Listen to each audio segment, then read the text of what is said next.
잘 아시는 바와 같이 지금 북한군은 최악의 상황에 직면하고 있습니다. 장비, 인원, 모든 면 관리가 제대로 안 되는데, 자, 북한 공군에서, 그래서 북한에서는 이런 말이 있습니다. 김정은이 육군은 포기하고 해군은 방치하고 공군만 챙긴다. 이런 이제 말까지 생겨났는데, 그렇게 챙기는 공군에서 김정은이가 그래도 믿을 건 공군밖에 없는데, 거기서 미그 29 북한군의 주력기입니다. 지금 34대 내지 37대가 작동하는 걸로 알고 있는데, 이 두 대가 그만 군인 한 명의 실수로 공중 폭발해서 완전히 잿가루가 됐다.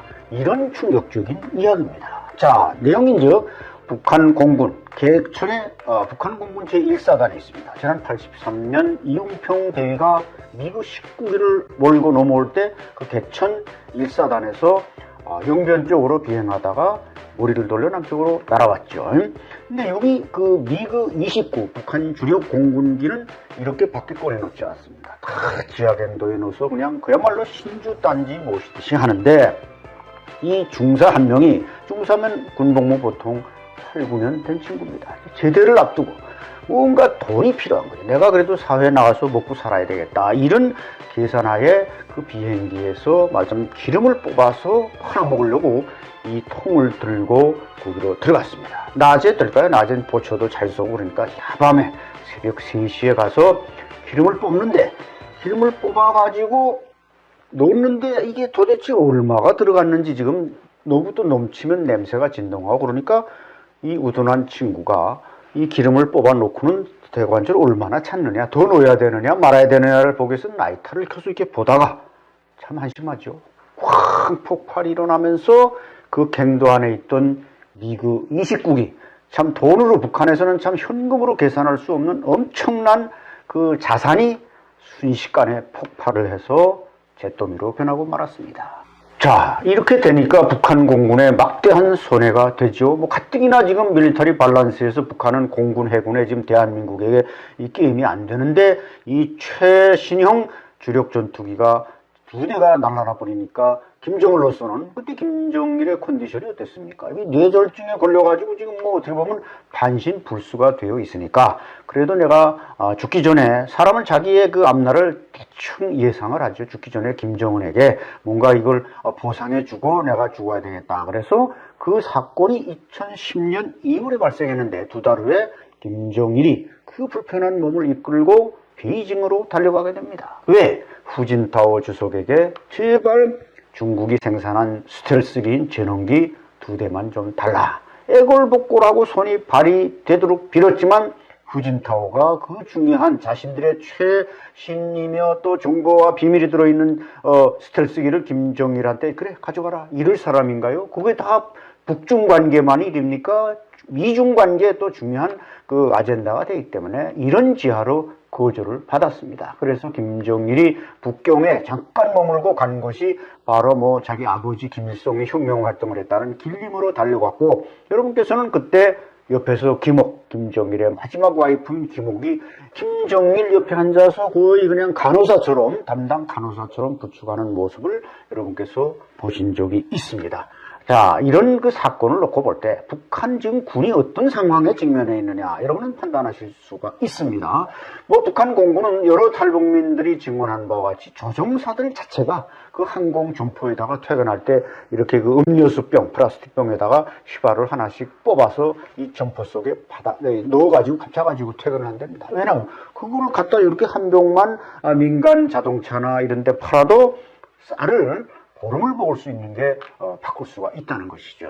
그러니까 북한은 결국 여기서 뚫리면 그걸 또 저기서 갖다 맞고 이런 식으로 지금 겨우 그냥 우격다짐으로 사회가 유지되고 있는데, 자, 그렇게 비싼 북한이 아끼는 주력 공군 전투기는 미그 29기를 두 대를 그냥 박살낸 이 사람은 어떻게 됐겠습니까? 이 중사는 군사 재판을 받고 총사령에 처해졌고, 비교적 아버지도 또 높은 노동당 간부로 있었는데 완전히 가족이 포박돼서 정치범 수용소에 끌려갔고, 그 정신적인 충격을 받아가지고 아버지도 얼마 안 돼서 돌아가게 되었다는 것입니다. 함경남도 검덕지구에서 발생한 대형 참사에 대해서 지금 계속 취재를 하고 있는데, 저희가 구글 이송으로 들어가서 검덕지구의 실제 상황들을 보도한 적이 있습니다. 그런데 우리 구독자님들께서 제가 보여드린 이 피해 사진을 보면서 전의 사진과 비교하면 훨씬 더 그 참상을 알 수 있지 않겠냐, 이제 그런 질문들을 해오셨습니다. 그래서 북한 개혁방송의 우리 김승철 대표의 도움을 받아가지고, 김승철 대표는 이제 검덕광산 이 지역에 직접 가봤던 이제 경험자이기 때문에 이 지역을 잘 아시는 분입니다. 그래서 김 대표가 이제 구글 위성에 들어가서 작년에 피해 났던 사진, 그러니까 지금 현재 구글에 떠 있는 사진은 2021년 6월 달 기준으로 설정이 되어 있습니다. 그러니까 올해 피해는 포함이 안 되어 있습니다. 작년 피해를 넘어서서 올해 6월 달에 기준으로 되어 있기 때문에, 그러면 작년 이전에 그 위성 사진을 이제 우리가 캡처해 가지고 이걸 비교해 보면 얼마나 끔찍한 피해가 났는지 확인, 비교할 수가 있는 겁니다. 김승철 대표님의 이제 이 작업을 통해서 몇 개 지역을 저희가 분석을 했습니다. 그리고 분석을 하다 보니까 우리가 생각했던 것보다 훨씬 더 많은 규모의 인명 피해가 났다는 것을 저희가 확인을 했습니다. 검덕 지역에서 2020년 7월 8월 달에 약 한 1만 명의 검덕 광산 주민들이 사망한 것으로 저희가 확인했습니다. 1만 명. 저희는 이게 거짓말이 아니라 실제 사실임을 인공위성 사진을 통해서 확인을 했습니다. 지금 대한민국 국정원도 이 검덕 지역에서 발생한 통수 피해가 적어도 1만 명의 이상의 어떤 인명피해가 난 것으로 확인을 하고 있지만 대외적으로 공개를 안 하고 있습니다. 북한 언론도 작년에 검덕 지구에서만 약 한 4천 가구가 파괴됐다, 이런 말을 했는데, 자, 4천 가구에 1인당 한 가구에 5명을 기준으로 해도 얼마입니까? 거의 뭐 2만 명 이상의 피해를 봤다고 생각할 수가 있겠죠. 그러면 강철한 TV가 보도한 이 사진을 저희가 이제 분석을 해서 여러분께 보여드리겠습니다.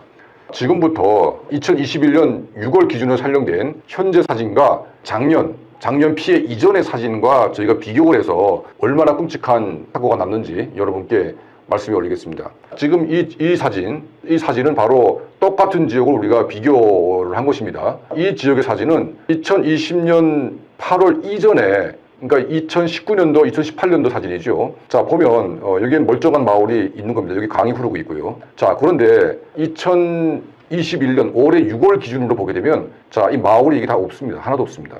그리고 이 원래 건물이 남아있지 않죠. 그리고 여기 건물 흔적들이 있는데, 이건 뭐냐면 이 지역이 완전히 폐허가 된 이후에 새로 짓고 있는 건물들입니다. 자, 원래 건물은 이게 이런 식으로 돼 있죠. 근데 지금 건물은 그 민간 주택 중심으로 지금 건물을 짓고 있는데, 건물을 다 지은 게 아니고 이 파괴된 지역에 기초 공사를 하고 있는 이 사진들이 지금 보이고 있죠. 여기에는 이렇게 돼 있고 여기에는 이렇게 돼 있습니다. 그러니까 이 지역이 완전히 없어진 거죠. 자, 보십시오. 여기도 민간 그 사택과 함께 일부 공장 지역들이 있었는데 완전히 파괴가 됐습니다. 자, 그리고 이 지역도 보시게 되면 민간 주택이 촘촘하게 있습니다. 이 부분도 마찬가지죠. 여기에 이 민가가 지금 하나도 없습니다. 다 파괴가 됐습니다. 그리고 이 건물들, 이게 대형 건물들은 워낙 건물이 크다 보니까 쓸려 내려가지는 않았지만 대부분 파괴된 현장으로 볼 수가 있습니다. 두 번째 사진인데요. 자, 이 사진도 보게 되면 이 마을이 통째로 없어졌습니다.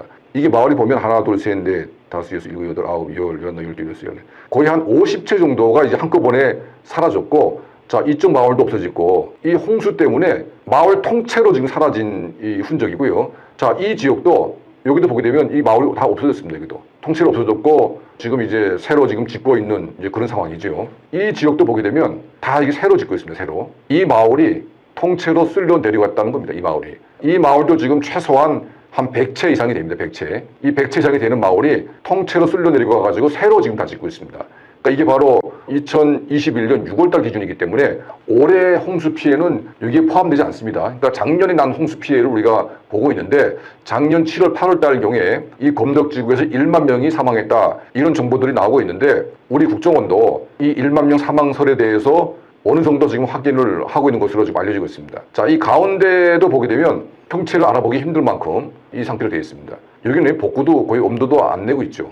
복구 엄두가 안 나고 있습니다. 여기도 지금. 이 멀쩡했던 건물이 완전히 폐허가 됐습니다. 마치 전쟁으로 폭탄 맞은 것 같은 이제 그런 상태가 되어 있죠. 자, 여기 멀쩡한 건물이 있었는데 이거는 좀 새로 지금 짓고 있는 이런 모습을 보이고 있습니다. 이 사진이 정말 저는 끔찍한 사진을 봅니다. 이 사진이. 자, 이게 보시게 되면 여기에 대략 이 건물을 쑥 세어보니까 약 한 700채 정도의 민간 사택이 있습니다. 여기 이 정도가 한 100채 정도 되니까 대략 계산해 보니까 한 700채 정도가 있는 마을입니다. 자, 이게 이제 2020년 8월 이전의 사진이죠. 2018년, 2019년도에 수해 피해가 안 났던 이 상황의 마을인데, 자, 이 보십시오. 이 마을 통째로 지금 다 홍수로 지금 쓸려 내려갔습니다. 여기 강이 있는데 이 강이 이렇게 쭉 이렇게 흐르고 있죠. 이 강이 범람해가지고 이 마을을 통째로 쓸어버린 겁니다. 그러니까 700채의 마을이 한꺼번에 완전히 쓸어간 겁니다. 그래서 이 마을을 새로 복구한 게 바로 이겁니다. 저는 자세히 잘 몰랐는데 김 대표가 이 사진을 캡처해가지고 비교하는 과정에서 이 마을의 이 끔찍한 상황을 저희가 실제로 이제 비교 분석을 하는 거죠. 자, 이 마을이 바로 이겁니다. 이거 여기 집이 한 채도 남아있지 않습니다. 여기 세워진 이 건물 비슷한 것들은 뭐냐? 아직 집이 완성이 안 된 기초공사를 하고 있는 집터입니다. 그러니까 이제 작년 8월 달에 완전히 쓸려 내려간 다음에 작년 9월부터 올해 6월까지 수해가 난 지역을 새로 복구하는 과정이 있는 거죠. 이 마을이 통째로 없어져가지고 지금 이 모양이 됐고요. 두 번째, 이 비탈로 쭉 이렇게 됐던 이 마을입니다. 자, 이 마을도 통째로 사라져가지고 이렇게 새로 지금 짓고 있습니다. 자, 그리고 이 가운데 이 마을도 통째로 사라졌고 지금 이 상태로 지금 되어 있는데 건물 전체가 완전히 이제 다 쓸려 내려갔기 때문에 형체가 없어요. 그래서 지금 새로 지금 이 건물들을 짓고 있는 이 모습인데, 자, 이 지역이 바로 현재 이 지역입니다. 전체 한 700채 정도의 이 마을인데 이 마을이 통째로 사라졌습니다. 그러면 한 5명 평균 가족 기준으로 우리가 계산을 하게 되면 한 3,500명 정도의 이 지역 주민들이 죽거나 행방불명됐다는 사실을 저희가 추론할 수가 있습니다. 이건 한밤중에 쓸어나갔기 때문에 거의 살아남기 힘든 지역이고, 이 검덕 지역은 워낙 가파른 산속에 주택이 지어져 있다 보니까 아래서 보게 되면 뭐 한 50층 이상의 아파트가 산속에 올라간 것 같은 그런 느낌이 들 정도로 경사가 매우 심한 이제 그런 지역입니다. 자, 여기 보십시오. 이 마을 하나만 해도 약 한 3,000명의 인민들이 사망했을 것으로 저희가 추정을 하고 있습니다. 자, 이 마을도 지금 비슷한 형태고요. 지금 우리가 하나, 둘, 셋, 네 개 이 검덕 지역의 이 파괴된 상황을 비교해 봤는데, 이 검덕 지역이 얼마나 파괴적으로 홍수 피해를 입었는지 우리가 대략적으로 짐작을 할 수 있을 것 같습니다. 자, 이 지역 보십시오. 이게 멀쩡했던 이 상황이었고, 자, 이거는 수해 난 이후에 한창 복구하고 있는 이 현장입니다.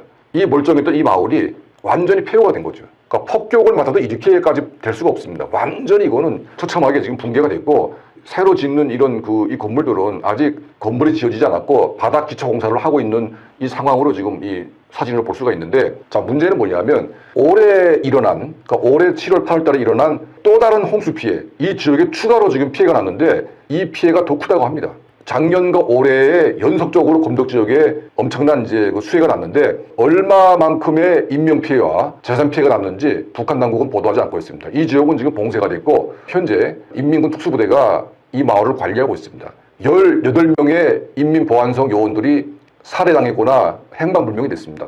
통치 불안, 혼란, 거의 뭐 완전히 지금 아비규환입니다. 루비콘 강을 건넌 북한이죠. 핵무기 대량 생산 체제 돌입했다. 제가 지난주에 여러분들께 알려드렸던 기사이기 때문에 중요 부분만 낭독하겠습니다. 노란색 보였습니다. 원자로 재가동은 실제로 플루토늄과 삼중수소를 생산하기 위한 작업이라는 게 또 다른 고위 소식통의 전언이다. 핵무기 소형화 및 ICBM에 탑재하기 위한 대량 생산에 초점을 맞추고 관련 작업을 진행하고 있다.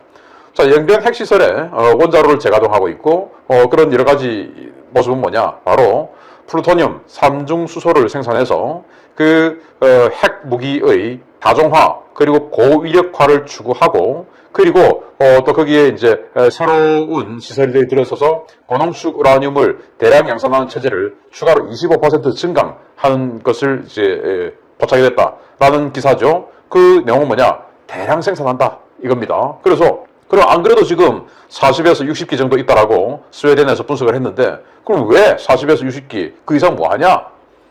그런 것은 결국 자기네들이 아주 많은 종류의 핵무기를 가지고 있으니까 그거 다 무장하든지 아니면은 어딘가로 팔든지, 즉 확산하든지 그거다. 그런데 미국은 확산 봐주지 않죠. 그래서 꿈쩍 않는 미국을 움직일 협상 카드가 필요한 북한인데, 이게 바로 이제 몸값을 높이기 위한 초강수 도박이다. 그래서 미국이 제일 싫어하는 게 뭡니까? 이른바 레드라인이라고 하는 게, 첫째, 대륙간 탄도미사일, 즉 미 본토를 때릴 수 있는 핵미사일을 날릴 수 있는 능력, 더군다나 거기다가 다탄도미사일까지 장착할 수 있으면 이건 뭐 정말로 참을 수 없는 그런 위협이 되겠죠. 그래서 ICBM을 가지고 미 본토를 핵 타격할 수 있는 능력을 공개하는 것. 이게 레드라인이죠. 또 하나는 뭐냐? 바로 핵 확산입니다. 이 사진은 이스라엘이 하마스가 이렇게 불법으로 들여와서 가지고 있던 무장 세력의 무기고를 털어서 공개한 건데 이렇게 많은 로켓들을 가지고 있죠. 뭐 이런 거 어딘가에서 불법으로 들어왔겠죠. 그래서 이렇게 모체 무장 세력으로 또는 불량 국가로 핵무기를 파는 거 이거는 이제 용납이 될 수 없다. 이 두 개가 레드라인인데 그래서 아니 40에서 60발 정도 핵탄두가 있는데 또 이렇게 대량 양산한다? 이건 핵 확산을 이룰 수 있는 것이다 라고 보는 것이죠. 그러다 보니까 정말 놀랍게도 미 국방수권법에 미 상원이 북한의 핵에 대해서 내년도 법안에 명시를 했습니다. 그게 지금 초안이 공개가 됐는데요. 북한은 러시아, 중국과 비교할 때 상대적으로 중간 수준의 핵 전력을 보유하고 있다. 북한은 소형화된 핵탄두와 전술핵 무기, 독립적으로 여러 표적을 타격할 수 있는 핵탄두를 장착한 재도립 재개발 등 공개적으로 발표했던 무기 개발 계획을 지속적으로 추진하고 있다. 북한은 다양한 사정거리의 고체 연료 탄도미사일은 물론 원자력 추진 잠수함 체계, 극초음속 활공 무기 개발 계획도 추진하고 있으며 이는 미국은 물론 동맹국들을 위협하기 위한 것이다. 라고 미 상원이 보고서를 통해서 내년도 국방수권법은 이런 거야. 라고 하는 초안을 공개를 했습니다. 여기에 북한 내용이 들어있는데 여기 이제 우리가 알고 있는 뭐 내용들 일단 미 상원은 미 의회는 북한의 핵 전력을 호락호락한 수준으로 안 본다 이거죠. 러시아, 중국과 비교할 때는 낮은 수준이다 라고 하지 않고 러시아, 중국과 비교했을 때도 중간 수준 즉 어느 정도 규모가 있는 수준이다 라고 핵 전력을 평가를 하고 낮은 수준이다 라고 안 했죠. 그러면서 다탄두 독립 제도립체, 개별 제도립체, 다탄두 미사일까지도 지금 개발하고 있고 그걸 지속적으로 추진하고 있고 그리고 이런 고체연료 탄도미사일 뿐만 아니고 원자력 추진 잠수함, 핵 잠수함도 만들고 있고 그리고 극초음속 활공 비행체, 극초음속 미사일까지 만들고 있고 그러면서 이런 것들은 미국은 물론 동맹국들도 위협한다. 이게 바로 뭐냐? 핵 확산인 겁니다. 한국, 일본이라고 적시하지 않은 것은 그냥 전 지구적인 미국의 동맹 그러니까 이건 핵 확산을 의미하는 겁니다.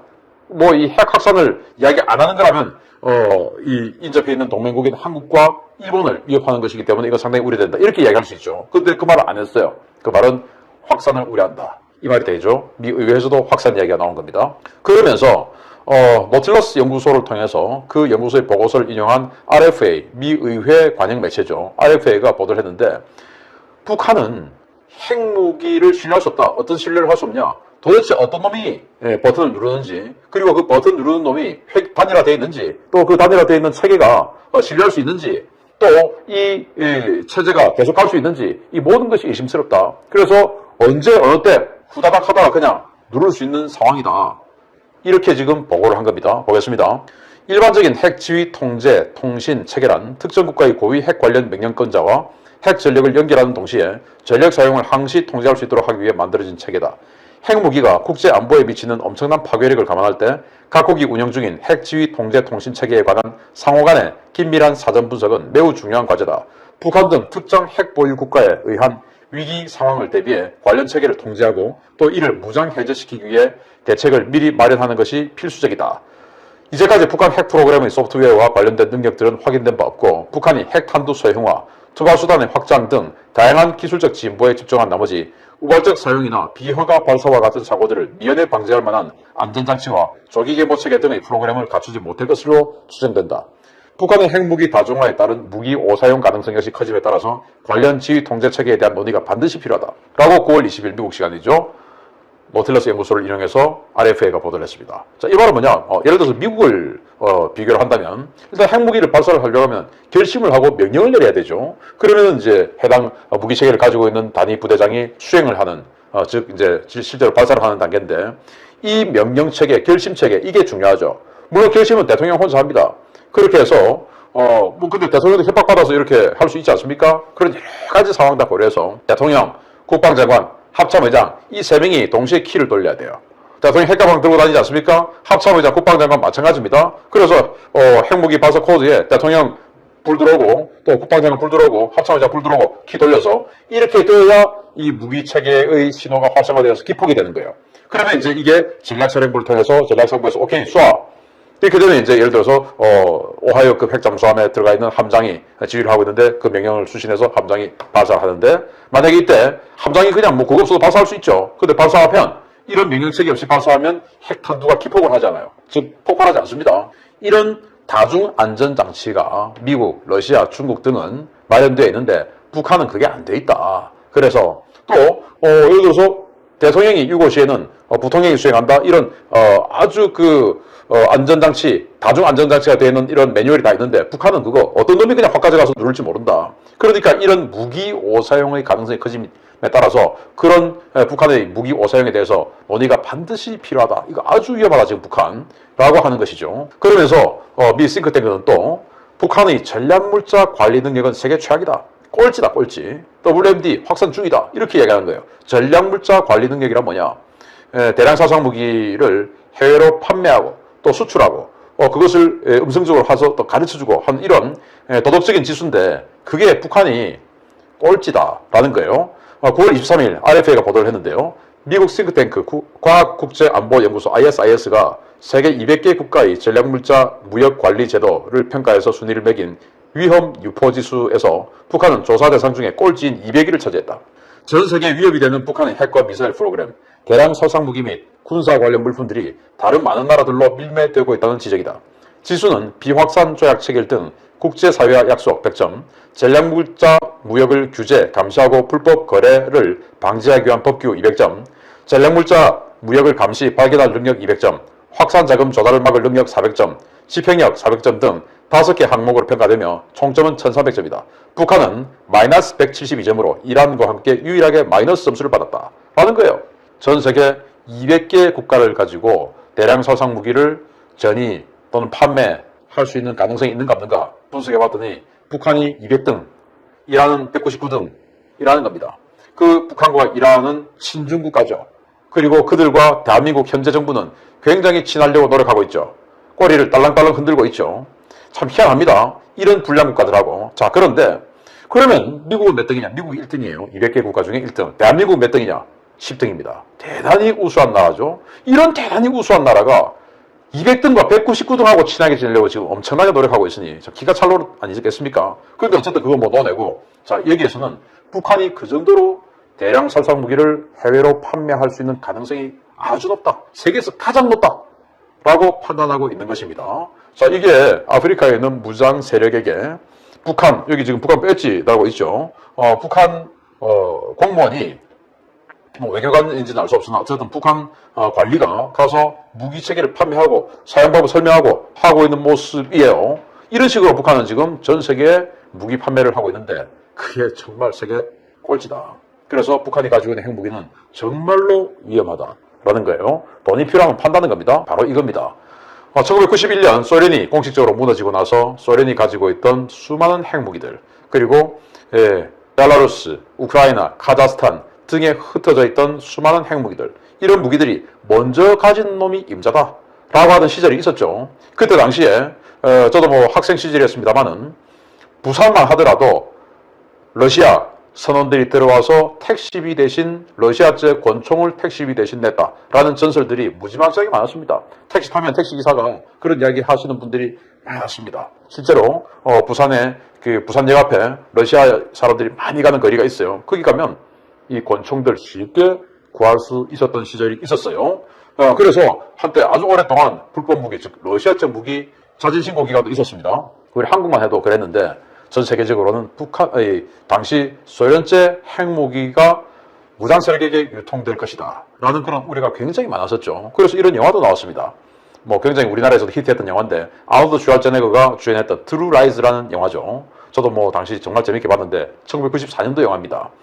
아놀드 슈왈제네거가 비밀 요원이고 그리고 이제 해리어 전투기를 타고 활약을 하는 모습인데 그때 이렇게 핵탄두가 미국으로 반입이 됩니다. 실제 하나 섬에서 터뜨렸고 그게 이제 플로리다를 통해서 들어온 걸 아놀드 슈왈제네거가 들어가서 이 해리어 전투기를 타고 매버릭 미사일 쏴서 키웨스트에서 나오는 다리를 폭파시키고 뭐 빌딩에 들어가서 딸을 또 구출하고 하는 그런 여러 가지 있는데 아무튼 이때 이게 바로 핵 확산이에요. 그런데 이게 1994년 당시 소련이 무너진 직후에 전 세계가 소련제 핵무기가 어디로 퍼져나갈지 모른다라는 그런 위기감이 팽배해 있는 상황에서 나왔던 그 영화. 이게 21세기 북한이 정권이 굉장히 유동적인 이런 상황에서 북한제 핵무기가 어디로 갈지 모른다 라는 거 아니겠습니까? 얘들은 돈만 필요하면 판다. 왜? 네 거냐 내 거냐? 내가 돈만 있으면 되지. 라는 거 아니겠습니까? 지금 북한이 그런 노동적 해이 상태에 돼 있다라고 우리 지금 다 느끼고 있지 않습니까? 이런 상황이다 보니까 갑자기 미국 정찰기들이 전부 사라졌어요. 아니 미국 정찰기들이 사라지다니 이게 웬 말이냐?